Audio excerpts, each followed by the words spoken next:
poštovanje. Menjamo odnos matematike i fizike. Zašto?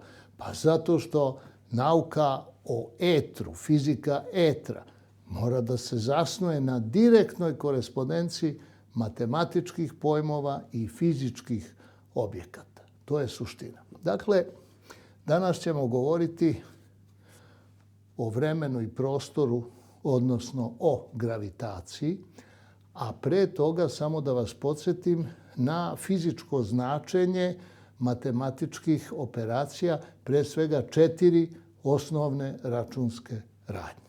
Znači, imamo prvo sabiranje. 1 plus 1 jednako je,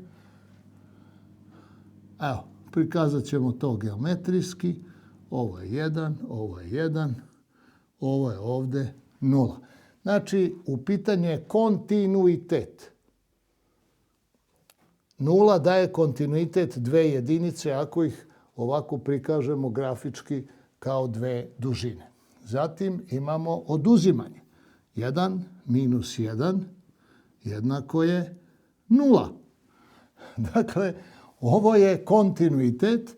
Evo napisat ćemo ovdje kontinuitet, a to je sabiranje, a oduzimanje jeste svođenje na granicu, znači razgraničenje. Razgraničenje. Onda imamo množenje. 1 puta 1 jednako je šta? Inače, ovo razgraničenje, kada oduzmemo jedan deo prostora od samoga sebe, dobijemo šta? Dobijemo vreme. Ovo je u stvari matematički model vremena, odnosno broj za vreme. Aritmetičko vreme je 0. Celokupno vreme. 1 puta 1, šta dobijemo? Pa dobijemo kvadrat, je li tako? Evo ga ovdje. Znači, to je dimenzionalna transformacija. To je množenje. Evo ga ovdje. Dimenz, zna se šta je, i transformacija.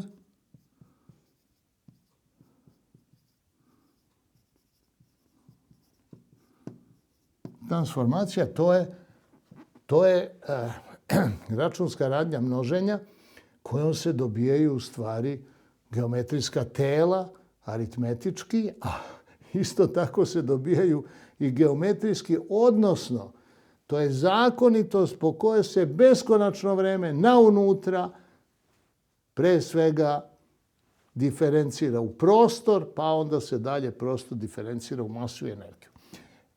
Imamo i 4. računsku radnju, to je jedinica kroz jedinica, to je jednako, to je sinhronizacija. To je sad odnos dela i celine. Prema tome, to je ono što se odnosi na istovremenost. Sinhronizacija. I sada, na ovaj način, shvatajući ove 4 računske radnje, dakle, kao matematičko-fizičke, pokušat ću da vam objasnim formulu slobodnog pada Galilejevu. Galilej je, kao što znamo, prvi eksperimentalni fizičar i on je izveo slobodni pad isključivo preko odnosa vremena i prostora. Sad ćete da vidite kako u toj jednoj maloj formuli slobodnog pada, kada se formula istumači kako treba, dakle fizički interpretira njena matematika, može direktno da se shvati šta je to gravitacija. Ovo sad mora da obrišemo, ali vi ste to sve zapamtili.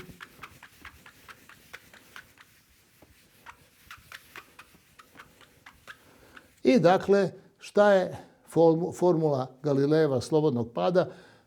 Ja sada isključujem gravitacionu konstantu, jer prazan prostor, kakvu ima formulu? znamo kako nastaje prostor, preko temporalnog generatora radijusa koji nema preferentni pravac, nego upisuje sferu. Znači, to su dve tačke. To je u stvari jedna polovina, aritmetički.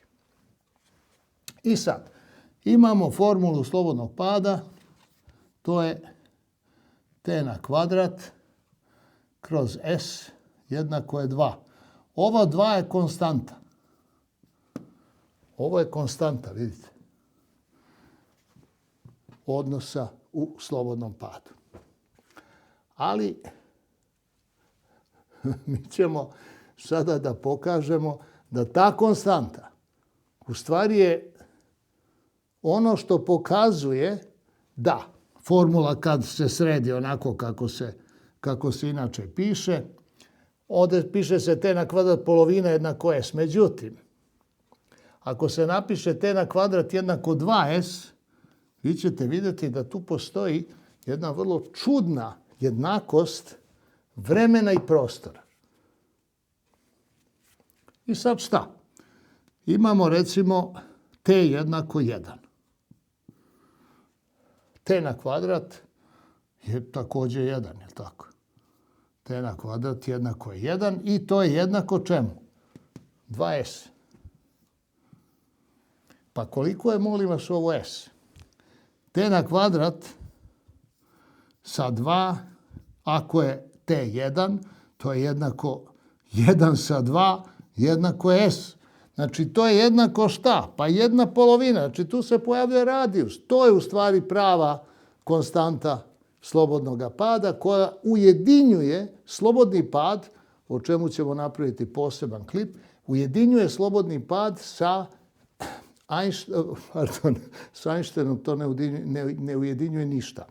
Sa Newtonom, gospodo, to ujedinjuje jer pokazuje da je njegov zakon gravitacije, koji kao što znamo je ovakav. Znači, ovdje sad svude izostavljam gravitacionu konstantu zato što ona nije dobro postavljena i nije shvaćena do kraja. O tome ćemo kasnije.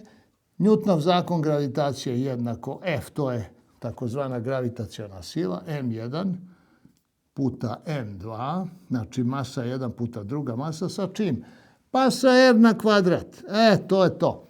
To je ta polovina koju smo malo čas vidjeli u slobodnom padu. R je u stvari jedna polovina. Čega? Pa dijametra. Znači, R je temporalni generator prostora, a dijametar je interno vreme tog formiranog prostora koji je u suštini sfernog oblika. Dakle, ovo R i ona polovina iz Galilejevog zakona, to je to što u stvari ujedinjuje ta dva zakona. Inače, ako gledamo čisto logički, oni su suprotstavljeni. Kako su suprotstavljeni Galilejev zakon slobodnog pada i Newtonov zakon gravitacije? Pa suprotstavljeni su zato što po Galileju slobodni pad, koji se isto odnosi na privlačnu silu gravitacije, naravno, slobodni pad ne zavisi od mase, a Newtonov očigledno zavisi i to ne od jedne mase, nego najmanje od dve mase.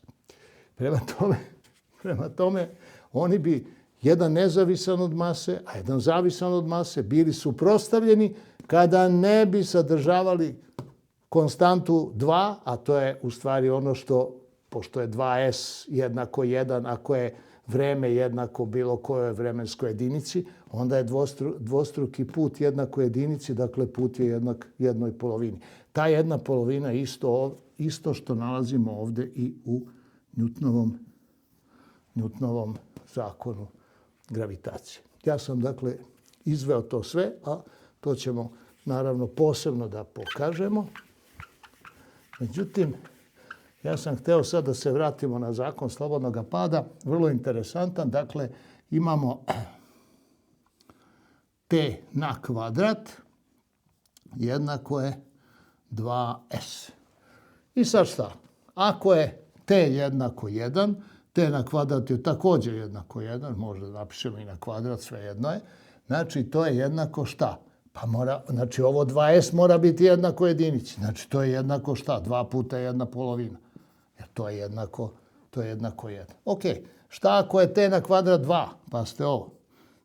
T jednako, nije na kvadrat, nego t jednako 2, t na kvadrat je 4. Znači, t je jednako 2, što znači da je t na kvadrat jednako je 4. E sad šta?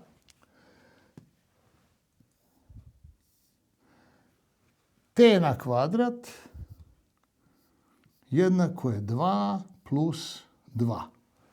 Pazite, kontinuitet, gledajte, t na kvadrat, znači ako se sjetite ovoga na početku, gdje smo govorili da je množenje zapravo transformacija, dimenzionalna transformacija, mi dakle iz toga sada zaključujemo da iz dimenzionalne transformacije vremena mi imamo šta? Mi imamo kontinuitet u prostoru. Pa naravno, jer je vreme sila, rekao je Kozirjev, ja ponavljam. To je gravitacijna sila, ima apsolutno vremensku prirodu. I ako je t na kvadrat, dobro, ovdje je 2, evo nek je t na kvadrat, t jednako 3, pardon. Ako je t 3, koliko je t na kvadrat? Jednako je 3 plus 3 plus 3, je tako, 9. 3 na kvadrat je 9. Ok, ajmo dalje. Moram malo da obrišem. Vrata su mala. Neka je t jednako 4. T na kvadrat je jednako čemu? 4 plus 4 plus 4 plus 4.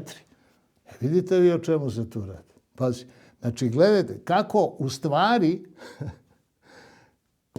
transformacija direktno prelazi u kontinuitet. Jer ove su četvorke u kontinuitetu, jer telo kad pada, ono pada u kontinuitetu. Po ovom putu, ovo je vreme, ovo je put. A šta tu dalje može da se primeti? Kao što je u onoj jedinici to bilo 2 puta 1/2. Znači postoji simetrija. Postoji simetrija. Evo je simetrija ovdje. Evo ga. Linija simetrije. Za 2 isto tako. E sad, znači svuda je dvostruki put. I sad šta imamo dalje kao očiglednu zakonitost? Ako je dakle t jednako n, onda je n puta t jednako je t na kvadrat. N je broj ovih četiri. Znači, ako je t recimo jednako 4 i to je jednako n, znači 4 puta, to je 1, 2, 3, 4, 4 puta 4, to je u stvari t na kvadrat. I sad vidite vi tu magiju brojeva koja iz transformacionog stanja koji opisuje u stvari vremensku komponentu koju mi doživljamo kao efekat sile, kao uzrok promjene. U suštini vodi u kontinualnu posljedicu koja vodi do sinhroniciteta. Šta je sinhronicitet? Sinhronicitet, ovo telo je asinhrono kad počne da pada po gravitacionoj, po dejstvu gravitacione sile, a prelazi u sinhronicitet kad padne. I sad vidite da u stvari gravitacija ni ništa drugo, nego je to temporalni poredak masa u prostoru. Znači, ova masa kad ovako stoji, ona je sinhrona sa prostorom u kom je. Ako više nije sinhrona sa prostorom u kom je, zbog spoljnog dejstva ona počinje da se kreće. Kretanje, asinhronicitet. Ako tako shvatimo magnetsku silu, bit ćemo u stanju da napravimo motor koji se večito kreće na bazi čistog permanentnog magneta, a kao što smo rekli, to je slobodna energija gdje je ogroman output, a vrlo mali input. Kako se vrši magnetizacija, to smo rekli, ali ponavljamo. To se uzme prah, recimo fero prah, gvozdeni prah, pa se on malo greje, onda počne da se hladi i imamo jedan elektromagnetski impuls koji magnetiše taj kondenzovani ili sinterovani prah. I taj magnet radi 100 godina, 200, 300, 400, 500 i onda dođete na fakultet da se kaže da nema slobodne energije. I samo pokažete profesoru magnet i kaže kako nema. Hvala.